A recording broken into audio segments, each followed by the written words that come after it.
Hi everyone, कैसे हैं आप सब। उम्मीद करता हूँ आप सब ठीक होंगे। तो ये जो है टाइम स्पीड एंड डिस्टेंस का लेक्चर नंबर 2 है, क्योंकि मैं चाहता हूँ कि जो JKSSB जो वेटनरी फार्मासिस्ट के जो एस्पायरेंट्स है, क्योंकि उनको I think 11th of Feb को एग्ज़ाम है, तो मैं कोशिश करूँगी कुछ टॉपिक है उनको जल्दी जल्दी कंप्लीट करूँ। तो मैंने पिछली जो वीडियो में उसमें आपने बेसिक्स पढ़ा था, कुछ हमने सवाल किए थे ट्रेन पे रिलेटिव स्पीड पे, तो उसी को कंटिन्यू करते हुए हम आज भी कुछ सवाल करेंगे। तो जो हमारा पहला सवाल है, the length of train and that of platform are equal if with a speed of 90 km per hour the train crosses the platform in 1 minute, then the length of train क्या है। देखो देखो इसको हम कैसे करते हैं।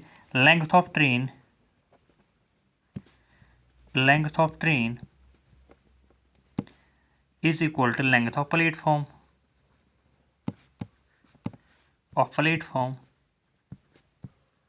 इज इक्वल, हमने बोला कि वो L है, ठीक है। तो हमें बोलना है कि स्पीड जो है इस ट्रेन की 90 किलोमीटर है और वो 1 मिनट में इस प्लेटफॉर्म को क्रॉस करती हैं। बताइए जो लेंथ ऑफ ट्रेन क्या है, मतलब L हमें निकालना है। तो हमें बेसिकली डिस्टेंस निकालनी है, ठीक है। देखो क्या होता है, डिस्टेंस किसके बराबर होती है, स्पीड इंटू टाइम। डिस्टेंस हमें क्या, देखो यहाँ पे लेंथ ऑफ प्लेटफॉर्म भी हमने लेना है।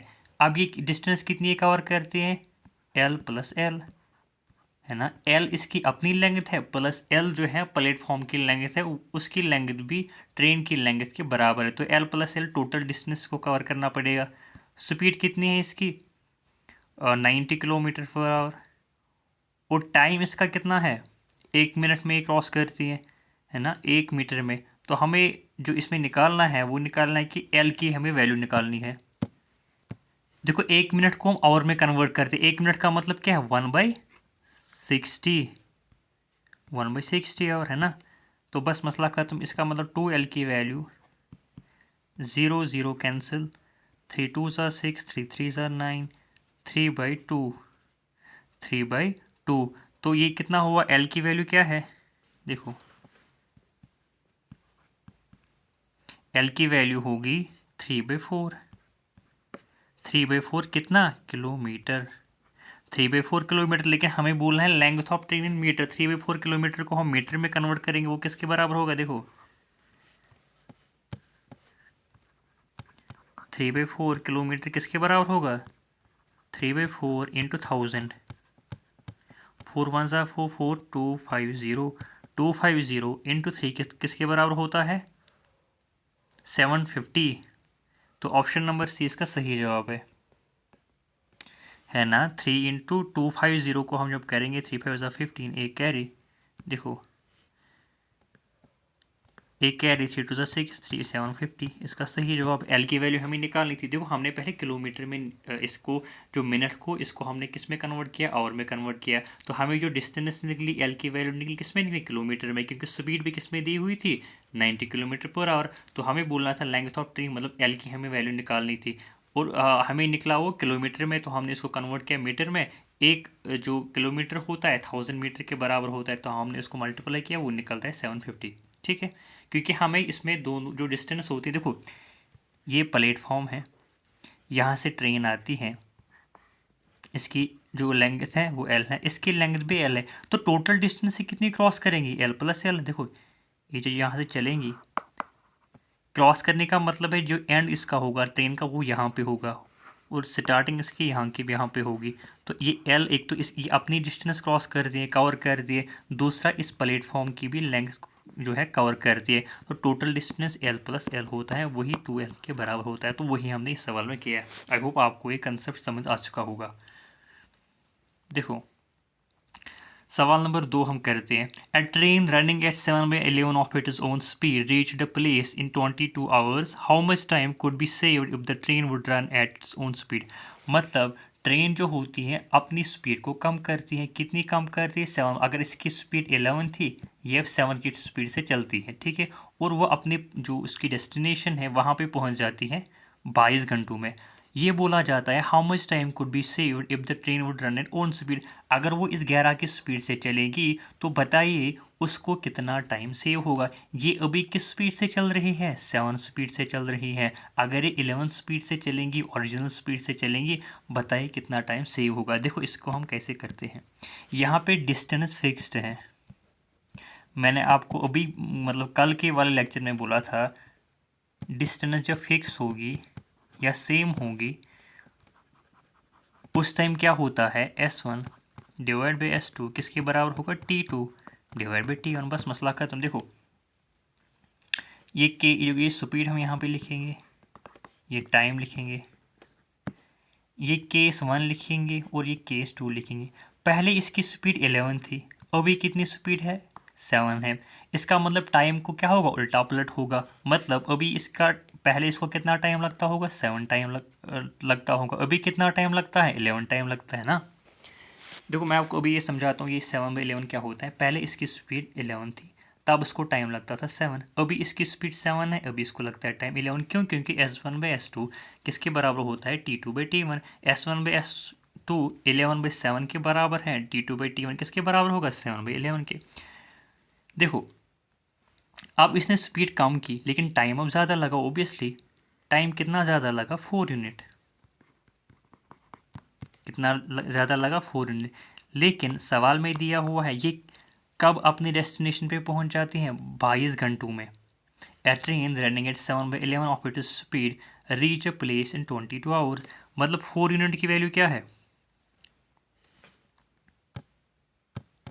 देखो हमें 4 यूनिट की वैल्यू निकालनी है। मतलब कि इसको कितना टाइम बचता, अगर ये 7 की स्पीड से चलती कितना टाइम इसको बचता, 4 यूनिट टाइम इसको बचता हमारे हिसाब से।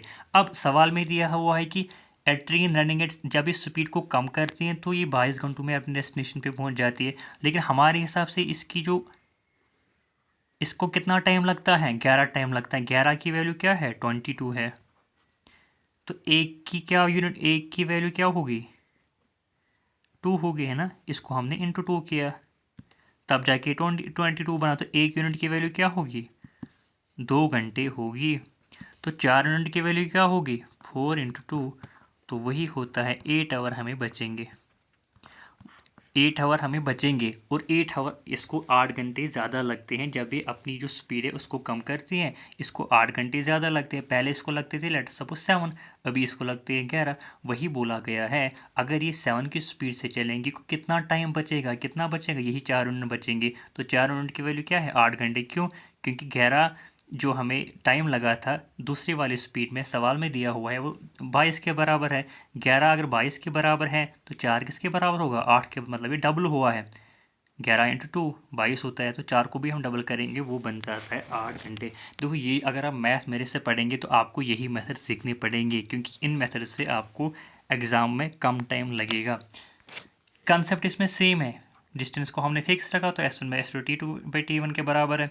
तो इसको अब देखो, अब ये आप बोलोगे कि ये 11 ये 7 कहाँ से, देखो मैं आपको भी बोलता हूँ। आप क्या करते हैं, ओरिजिनल स्पीड रखते हैं x, ठीक है। अब न्यू स्पीड क्या आप रखते हैं, ओबियसली आप क्या करेंगे, ओरिजिनल स्पीड से। देखो train running at 7/11 of speed, तो न्यू स्पीड क्या होगी, 7/11 ऑफ x। तो मैंने बोला कि लेट सपोज x को हम 11 रखते हैं ना, x को मैंने 11 रखा, तो जो न्यू स्पीड क्या होगी, 7/11 ऑफ x। x की वैल्यू 11 कैंसिल, तो न्यू स्पीड क्या होगी, 7 होगी। पहली वाली स्पीड ओरिजिनल 7 है, अभी 11 है, अभी 7 है। तो यही मैंने वहाँ पे किया था, ओरिजिनल स्पीड 11 है, अभी वाली स्पीड 7 है। तो बस आप रखते x, उसके बाद आप क्या करते 7/11 ऑफ x। तो इस वाली से आपकी कैलकुलेशन थोड़ी ज़्यादा होती, ठीक है। आई होप आपको ये समझ आ चुका होगा। अब एक और इसी वाले टाइप के सवाल पे कहते हैं, a man can reach a certain place in 30 hours if he reduces speed bye 1/15 he goes 10 kilometre less in that time, find his speed. इसमें टाइम फिक्स है, ठीक है। ही गोज 10 किलोमीटर लेस, मतलब अगर कोई बंदा किसी जगह पे 30 घंटे में पहुंचता है, अब वो स्पीड करता है कम, किसे, 1/15 स्पीड वो कम करता है। इसका मतलब अगर वो 1/15 स्पीड कम करता है, जो और न्यू स्पीड होगी वो 14 होगी, 14/15, ठीक है। तो जब वो स्पीड को कम करते हैं वो 10 किलोमीटर कम उस टाइम में निकालता है, 10 किलोमीटर कम कवर करता है उस टाइम में। तो बताइए find his speed per hour, हमें उसकी स्पीड बोलनी है। इसका मतलब यहाँ पे टाइम फिक्स है, टाइम इज फिक्स्ड। मैंने आपको बोला था जब टाइम फिक्स होता है उसका मतलब क्या है, S1 divide by S2 is equal to D1 divide by D2। ये आपको कंसेप्ट याद रखना है। देखो इसका मतलब स्पीड, ये हम रखेंगे डिस्टेंस, केस 1 और केस 2। पहले इसकी स्पीड क्या थी, 15 थी। अभी इसकी स्पीड क्या है, 14 है, क्योंकि इसने 1/15 को कम किया। इसका मतलब नई स्पीड कितनी होगी, 14/15। हमने ऑरिजिनल स्पीड को ही 15 रखा, इसका मतलब जो नई 14 होगी। जब आप मेरे से मैथ पढ़ेंगे तो ये वाले मेथड आपको सीखने पड़ेंगे।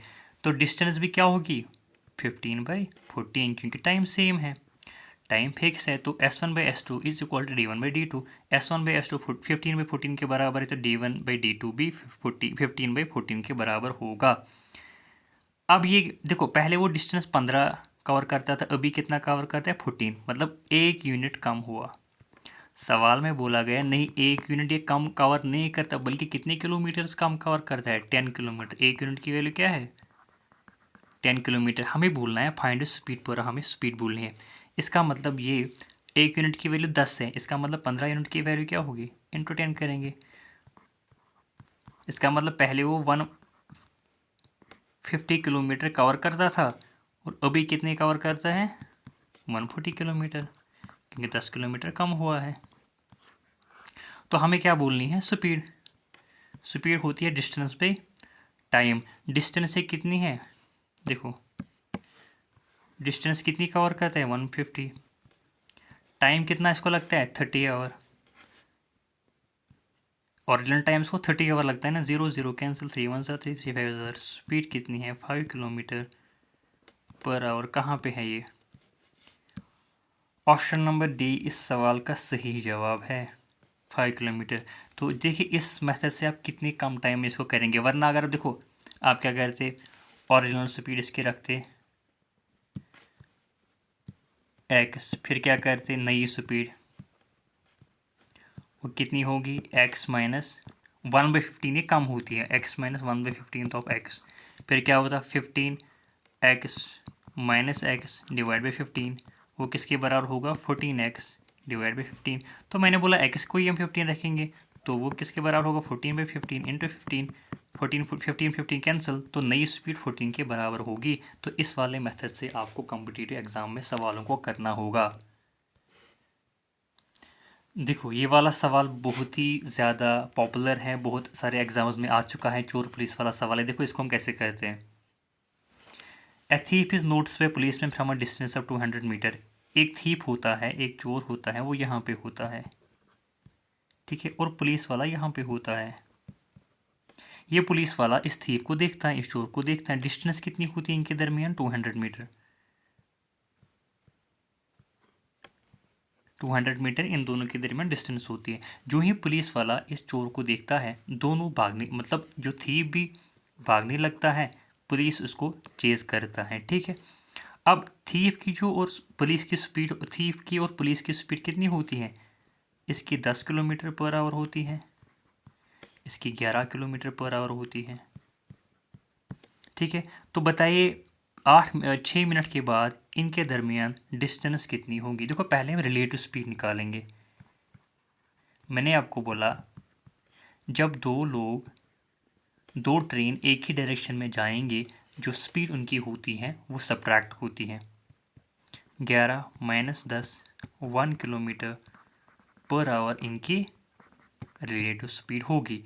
तो अब सिंपली हमें बोलना है डिस्टेंस। डिस्टेंस से दोनों कितना कवर करेंगे, जो रिलेटिव डिस्टेंस होगी, relative distance speed into time. इनकी स्पीड क्या है, 1, टाइम कितना लगता है, 6 मिनट। 6 मिनट को अगर हम आवर में कन्वर्ट करेंगे तो वो कितना होता है, 6 मिनट को वो किसके बराबर होगा, देखो स्पीड इसके बराबर है, 1 के बराबर है। अब जो इसकी जो टाइम है वो 6 मिनट है। 6 मिनट को अगर हम करेंगे कन्वर्ट इंटू आवर, तो 6/60 होगा, 6 1 ज़ा 6 6 10 ज़ा, तो मतलब 1/10 किलोमीटर।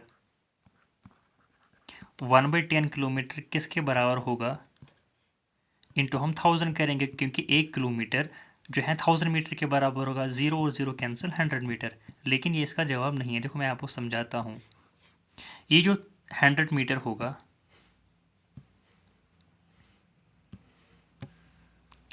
मतलब 100 मीटर पुलिस कवर करेगा यहाँ से यहाँ तक। थीफ और पुलिस के दरमियान टोटल डिस्टेंस क्या है? रिक्वायर्ड डिस्टेंस 200 माइनस 100 किसके बराबर होगा? 100 के बराबर।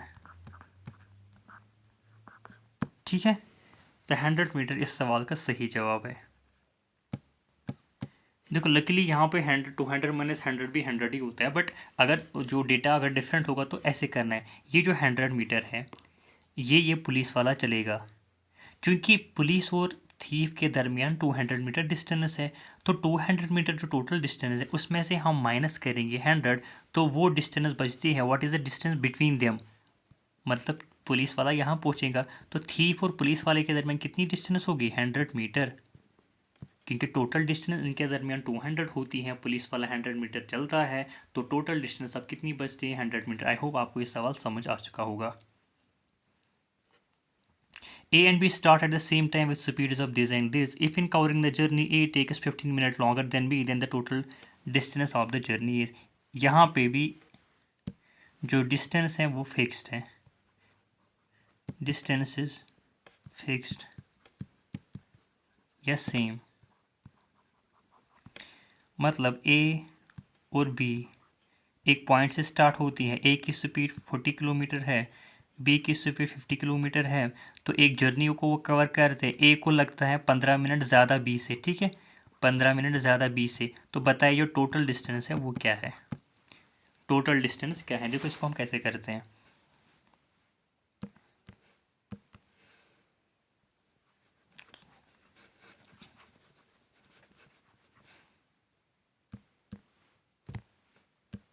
देखो A और B इनकी जो स्पीड है उसका रेशो क्या है? 40 डिवाइड बाई 50। ठीक है, ये 0 0 कैंसिल होगा तो रेशो किसके बराबर होगा? 4/5 के बराबर। अब डिस्टेंस फिक्स है, इसका मतलब क्या है? टाइम जो होगा वो किसके बराबर होगा? टाइम जो होगा वो किसके बराबर होगा? S1/S2, है ना। S2 देखो मैंने आपको बोला था जब डिस्टेंस फिक्स होती है S1/S2 किसके बराबर होता है? T2/T1। इसका मतलब ये 4/5 है। टाइम किसके बराबर होगा? 5/4 के। If in covering the journey A takes 15 minutes longer than B, हमारे हिसाब से A को लगता है 5 यूनिट टाइम, B को लगता है 4 यूनिट टाइम, तो A को लगता है 1 यूनिट ज़्यादा। 1 यूनिट की वैल्यू 50 मिनट्स के बराबर है। हमें क्या बोलना है भाई? द टोटल डिस्टेंस हमें बोलना है। तो बताइए इस 4 की वैल्यू क्या होगी? 4 × 15 60 मिनट। इसका मतलब इसको लगती है 60 मिनट। 1 यूनिट की वैल्यू 15 है तो 5 यूनिट की वैल्यू क्या होगी? 75। इसको लगते हैं 75 मिनट। तो हमें क्या बोलना है? डिस्टेंस स्पीड इंटू टाइम के बराबर होती है। अगर हम इसकी स्पीड लेंगे 50, टाइम किसके बराबर? इसको कितना टाइम लगता है? 60 मिनट। 60 मिनट का मतलब क्या है? 1 घंटा। मतलब 50 × 1 किसके बराबर होगा? 50 किलोमीटर।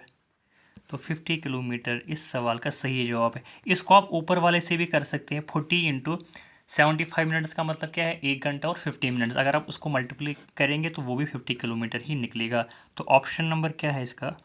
सी।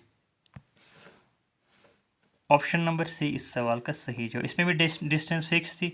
जब डिस्टेंस फिक्स होगी तो S1/S2 T2/T1 के बराबर होता है। ठीक है, और यहाँ पे इसको 5 लगता है टाइम। देखो इसको लगता है 5 टाइम, इसको लगता है 4, मतलब इसको इससे 1 ज़्यादा लगता है। लेकिन सवाल ने बोला है 1 नहीं 15 लगता है। इसका मतलब 1 यूनिट की वैल्यू 15 होगी, तो 5 यूनिट की वैल्यू 75 होगी, 4 यूनिट की वैल्यू 60 मिनट होगी। तो 60 मिनट का मतलब होता है 1 घंटा, और इसकी स्पीड 50 है तो डिस्टेंस क्या होगी? 50 किलोमीटर। आई होप आपको ये भी समझ आ चुका होगा। अब ये वाला सवाल हम करते हैं। देखो ये भी इस टाइप का सवाल भी हमने किया। A man with 3/4 of is usual speed, ये स्पीड जो उसकी होती है उसको ये कम करता है, 3/5 करता है, और डेस्टिनेशन को ये लेट पहुंचता है 5/2 आवर्स। फाइंड यूजुअल टाइम इसको ओरिजिनल टाइम कितना लगता था डेस्टिनेशन पे पहुंचने के लिए। देखो ये भी सिंपल सवाल है, इसमें भी डिस्टेंस फिक्स है क्योंकि ओबियसली इसको किसी डेस्टिनेशन पे पहुंचना है। पहले ये स्पीड ए रखता था, उसके बाद इस स्पीड को कम करता था और ये लेट पहुंचता है, तो डेस्टिनेशन सेम है, इसका मतलब डिस्टेंस भी फिक्स होगी। जब डिस्टेंस फिक्स होती है तो मैंने आपको बोला था स्पीड, यहाँ पे हम टाइम लिखेंगे। केस नंबर 1 मतलब ओरिजिनली, केस नंबर 2 मतलब जब नया, पहले स्पीड क्या होती थी 5, उसके बाद मैन में 3/5 ऑफ यूजुअल स्पीड, मतलब पहले 5 थी, इसके बाद उसने 3 की है। टाइम इसको कितना लगेगा, ओबियसली पहले 3 टाइम लगता था, उसके बाद 5। देखो यहाँ से भी आपको पता चल, स्पीड इसने कम की, जब स्पीड कम की तो ओबियसली टाइम ज़्यादा लगेगा, ये लेट पहुँचेगा डेस्टिनेशन पे। तो हमारे हिसाब से कितने यूनिट ये लेट पहुँचता है, 2 यूनिट। लेकिन सवाल के हिसाब से कितने यूनिट लेट पहुँचता है, कितने आवर लेट पहुँचता है, 5/2। इसका मतलब 2 यूनिट की वैल्यू क्या है, 5/2 आवर। 1 यूनिट की वैल्यू क्या होगी, 5/4 आवर, है ना।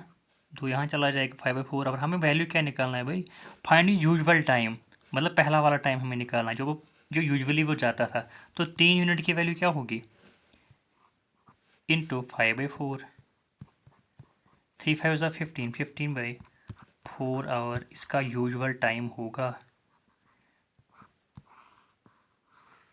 तो ऑप्शन नंबर बी इस सवाल का सही जवाब है, ऑप्शन नंबर बी। ठीक है, तो पहले इस स्पीड से जाता था, फिर इसने स्पीड कम की, 3 स्पीड से जब स्पीड कम की तो 5 टाइम इसको लगता है, मतलब ये लेट पहुंचता है। हमारे हिसाब से 2 यूनिट ये लेट पहुंचता है, लेकिन सवाल के हिसाब से 5/2 आवर लेट पहुंचता है। तो हमने बोला 1 यूनिट की वैल्यू 5/4 है, तो हमें यूजुअल टाइम निकालना था, मतलब जो ओरिजिनल टाइम इसका था, मतलब 3 टाइम इसका ओरिजिनल था। 3 इंटू 5/4 15/4 आवर के बराबर होता है। सो आई होप आपको ये लेक्चर पसंद आ चुका होगा। देखो ये जो मेथड है ये आपको सीखने पड़ेंगे, जब आप मेरे से मैथ पढ़ेंगे तो ये मेथड आपको सीखने पड़ेंगे, तब जाके आपको कॉम्पिटिटिव एग्जाम में कम टाइम लगेगा, और तब जाके आप कल को एक्सक्यूज़ ना दे पाओ कि वहाँ तो टाइम कम था, हम लेंथी पेपर था मैं तो हम नहीं कर पाए, हमें तो सब आता था। तो जब आप इन मेथड से सवालों को करेंगे तो आपका टाइम ऑटोमेटिकली बचेगा और आपको कम टाइम लगेगा सवालों को करने में। So I hope you will like the video, and if you like the video, don't forget to share it with those who are also preparing for JK SSB. Thank you so much.